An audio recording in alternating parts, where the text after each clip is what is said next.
back, YouTubers, to my channel of an everyday life of an Aspie. For those who are new to my channel or just landed on my page right now, I am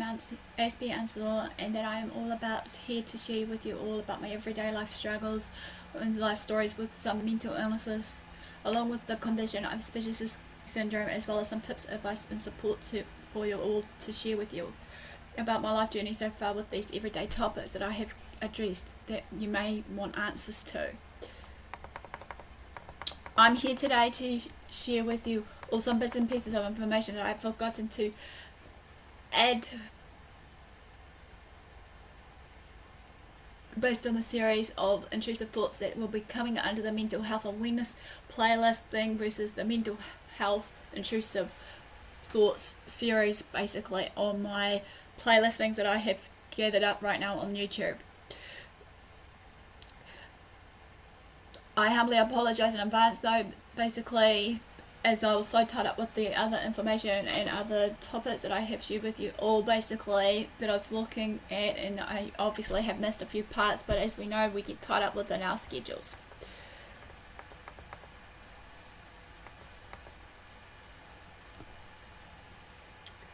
Anyway, as you know, in these series of intrusive thoughts so far, I have briefly mentioned what is intrusive thoughts, how it happens, getting rid of it,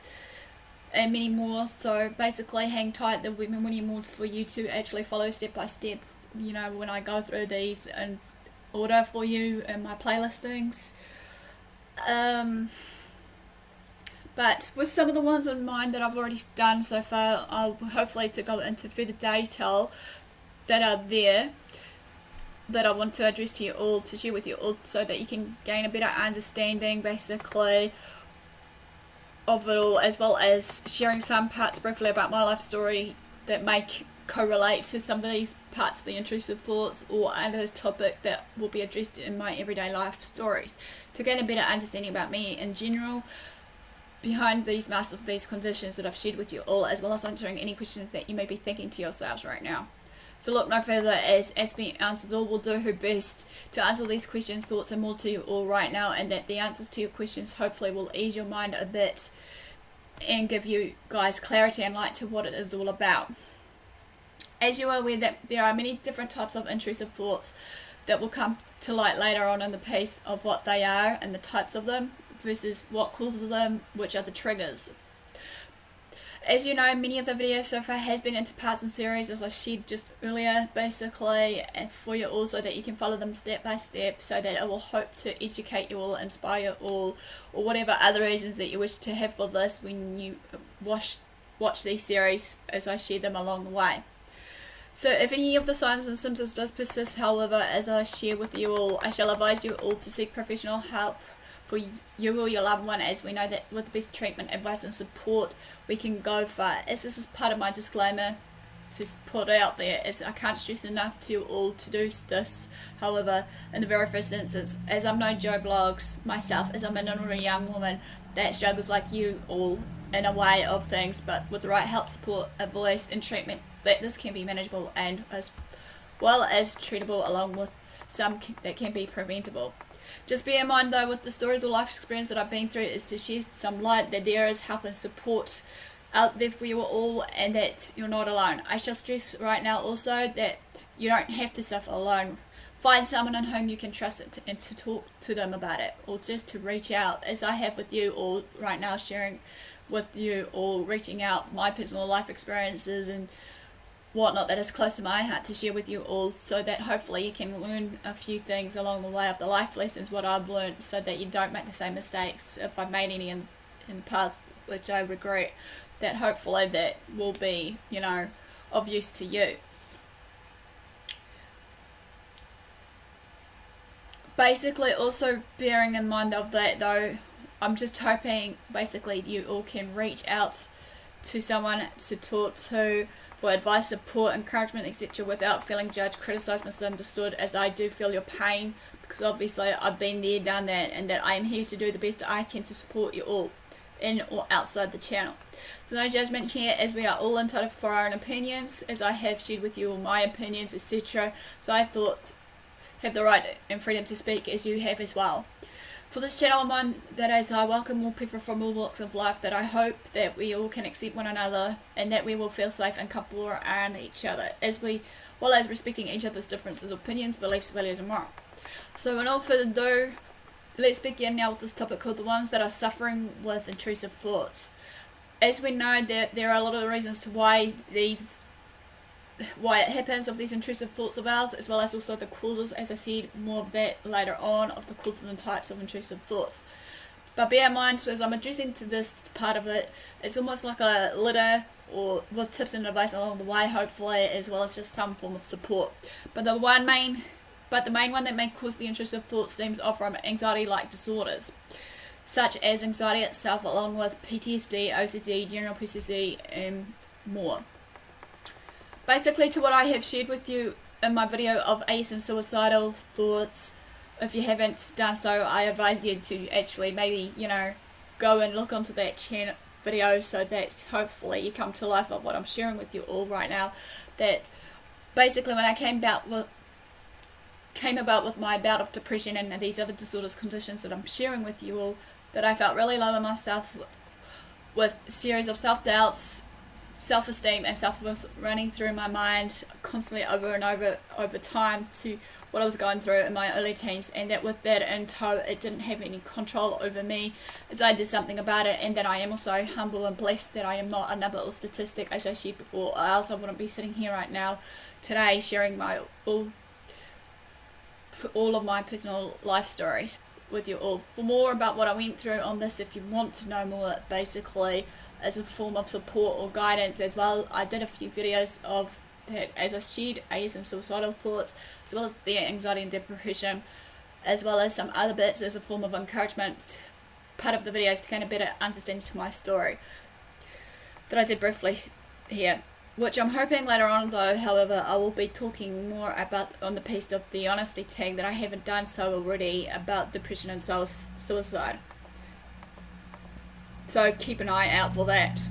I'll let you know when it's up via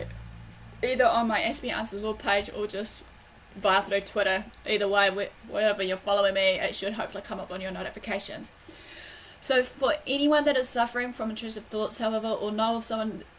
that does, to gain a better understanding, knowledge is based on to share and be open to everyone, as I know it is easier said than done, that many people will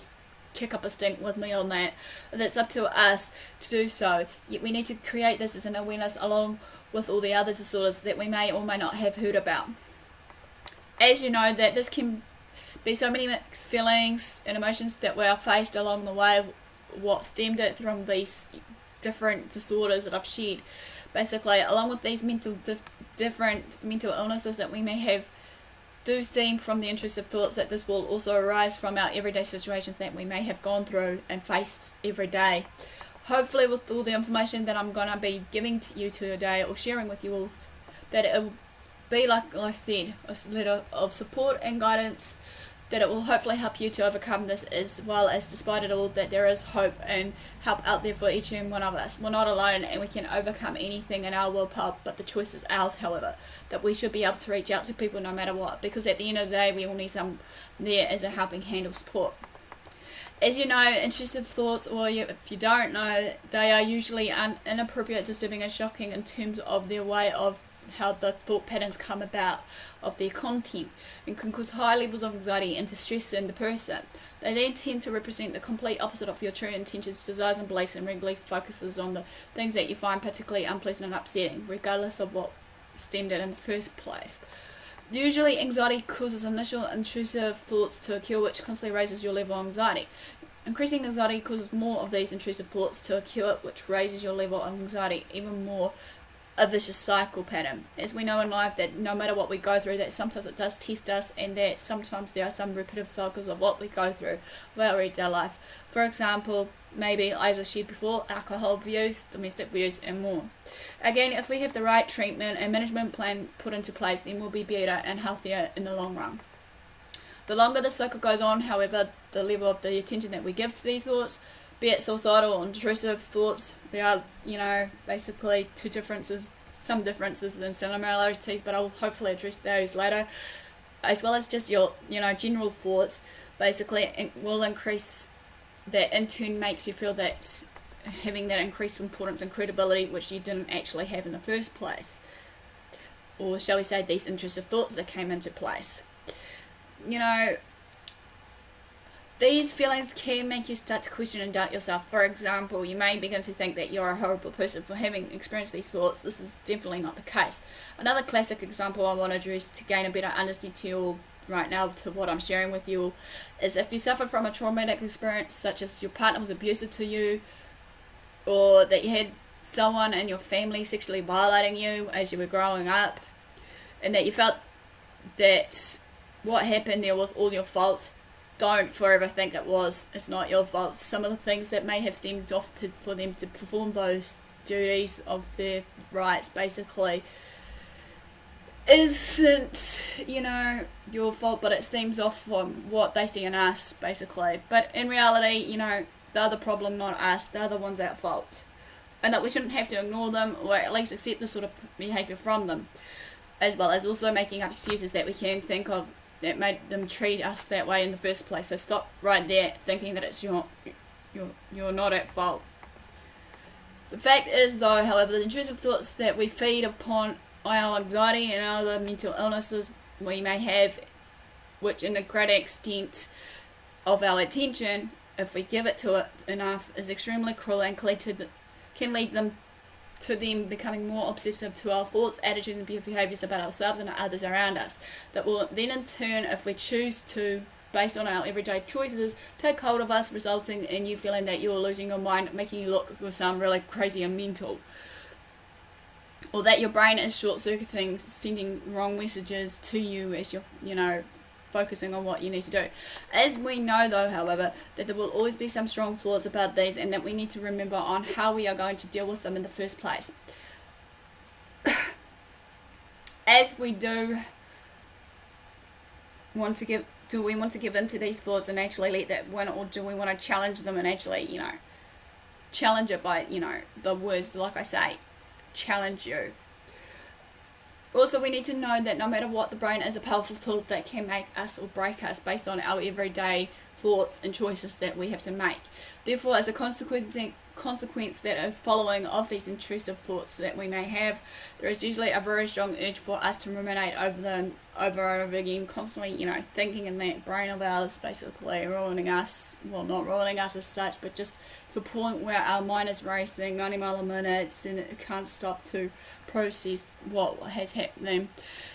That basically there will be a likely sense of a strong urge for us to do it by either suppressing or neutralizing them, avoiding certain things, situations that may have triggered them in the first place, and to also seek reassurance and validation from others, no matter what that may be. The way in which the human brain responds and acts to or towards anxiety, which is the anxious response part of the brain, is responsible for that occurrence of those intrusive thoughts patterns that we may, you know, have. This is because obviously your brain acts on the anxiety that is present in your system, conducts a risk assessment based on the level of that anxiety and the environment which you are in, along with the situation that you've been through in your everyday life. Like that classic examples of what I've been sharing with you, or being abused by your partner or being sexually violated, is two classic ones that we can actually take into place. This will then in turn, while doing so, will look for anything at hand in your vicinity that it can attach to the anxiety. For example, something which could be perceived to be a threat to either yourself or someone who is close by. No matter what you're thinking, that a closer thought that you don't mean to think of at the time, even though you love your partner so much that you wish to kill them. And that with this in mind, that it's hard to control to the point where this uses your very highly creative imagination to construct a catastrophic what if scenario thought patterns that races through our minds based on it, which can then trigger a strong emotional response from us as it suddenly enters into our minds. This type of response is more likely to occur if you have an overly sensitive personality or a strict irrational belief pattern or system in place. For example, only bad people have bad thoughts, or thinking a bad thought is a bad thing, acting upon it. If instead you are already troubled by a particular thought, then your brain may act on the anxiety by reminding you of it, or may create the new what-if scenarios racing through your head yet again, like a repetitive cycle. like anything.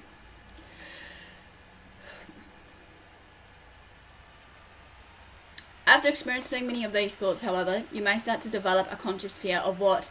new thoughts could possibly enter your head, which then fuels the process even more. For example, you may fear having horrible thoughts about certain things which you have a strong emotional connection to. Your brain acts on this fear and starts to create new intrusive thoughts based on these things, of these repetitive cycles again and again, no matter what it may be, as those classic examples I shared.